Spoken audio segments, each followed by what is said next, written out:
Everyone, আমি এই মুহূর্তে আছি কলকাতায়। আর আপনাদেরকে একটা ইন্টারেস্টিং একটা ফল দেখাই। এটা হচ্ছে আমাদের বাংলাদেশের যে জাম আছে না, এটা হচ্ছে যে জাম আর কি। দেখেন সাইজগুলো আসলে অনেক বিশাল বিশাল সাইজ। দাদা, এগুলা কত টাকা করে বিক্রি করেন? 300 টাকা কেজি। 300 টাকা কেজি। ও, 300 টাকা কেজি। মানে একবার অল্প করে সেল করেন না? অল্প হ্যাঁ, 100 গ্রাম 30 টাকা। 100 গ্রাম 30 টাকা। আর এটাকে আপনারা কি বলেন? এটার নাম কি? কালো জাম, কালো জাম। কালো জাম।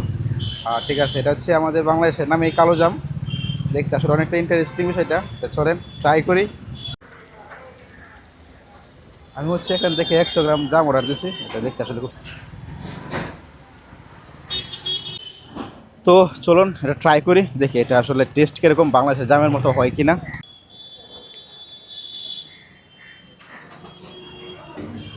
আপনার টেস্ট সেম টু সেম বাংলাদেশের জামের মতো, কিন্তু এটা হচ্ছে মাংস বেশি আর কি। আলিটা মোটামুটি ছোটো, মাংস বেশি। আলিটাই মনে করেন বাংলাদেশের জামের সমান আর কি, মাংস অনেক বেশি জামের মধ্যে। ভালো লাগলো।